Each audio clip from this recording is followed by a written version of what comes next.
Ahojte, volám sa Karin a toto je podcast s názvom Po slovensky.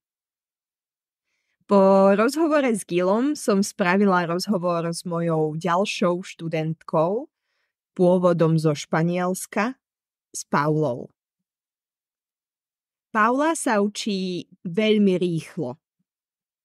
Ako sama hovorí, niekedy má problémy s výslovnosťou.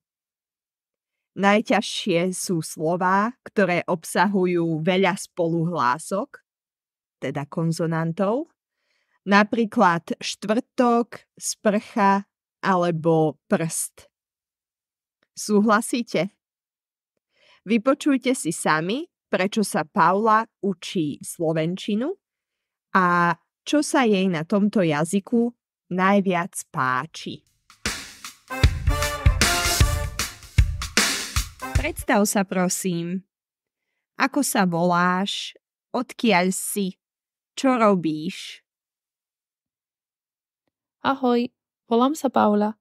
Som zo Španielska, ale bývam v Belgicku už 6 rokov, kde pracujem na európskej energetickej politike.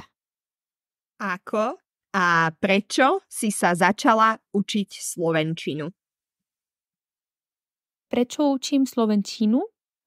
Môj frajer je Slovak.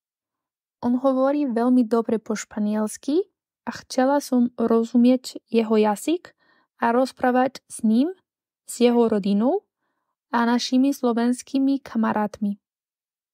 A ako? Začala som študovať počas pandémie. Na začiatku môj frajer mi pripravil cvičenia a mi poslal slovenskú hudbu. Čo si myslíš, že je na slovenčine najkrajšie?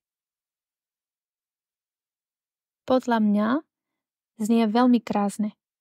Páči sa mi tiež, že slovenčina je ako Esperanto slovanských jazykom. Keď veľmi dobre poznáš slovenčinu, môžeš trochu rozumieť aj iné jazyky ako čeština alebo ukrajinčina. Čo si myslíš, že je na slovenčine najťažšie? Pre mňa najťažšie sú deklinácie. Máte ich príliš veľa a veľmi ťažké sa učia. A myslím, slovenčina nepoužíva dosť samohlasok. Napríklad slovo štvrtok bolo a je ešte trochu ťažké na vyslovenie. Aké je tvoje obľúbené slovenské slovo alebo fráza?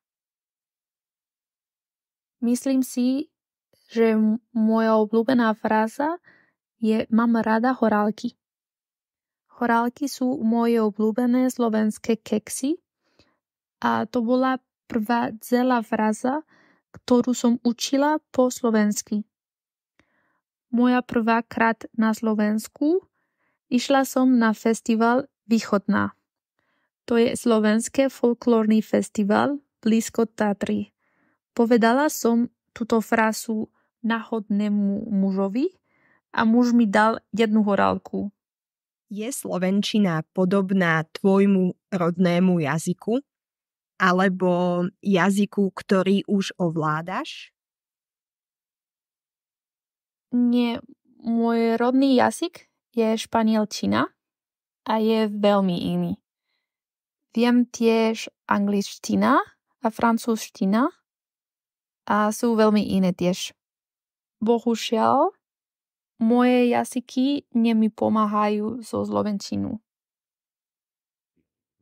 Tak, a to je Paulin príbeh. Poďme sa spolu pozrieť na nejaké slová a užitočné frázy, ktoré vo svojich odpovediach použila.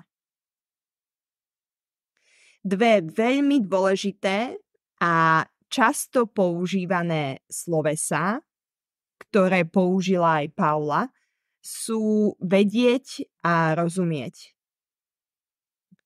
Veľa cudzincov, ale aj Slovákov ich používa nesprávne. Rozumieť sa viaže s datívom, čiže správne povieme rozumiem tomu. Konečne rozumiem komplikovaným matematickým príkladom. Paula spomenula, že keď človek pozná slovenčinu, môže rozumieť aj iným jazykom, s čím určite súhlasím. Na druhej strane vedieť sa spája s akuzatívom. To znamená, že správne poviem viem to. Viem japonskú abecedu. Alebo ako Paula povedala, ona vie francúzštinu, španielčinu a angličtinu, ale tieto jazyky jej nepomáhajú pri učení sa slovenčiny. Ďalšia vec, ktorú Paula spomenula, je horálka. Horálka je typický slovenský keks alebo oplátka s arašidovou krémovou náplňou a kakaovou polevou. Ňam. Je naozaj výborná. Myslím, že by sa mohla páčiť aj Američanom, lebo má charakteristickú chuť arašidového krému. Paula dostala horálku na festivale Východná. Počuli ste niekedy o tomto festivale? Je to festival, ktorý sa koná každý rok začiatkom leta v dedinke Východná. Ak máte radi tradičné folklórne kostýmy, hudbu a tance, určite sa v júli choďte pozrieť na sever Slovenska.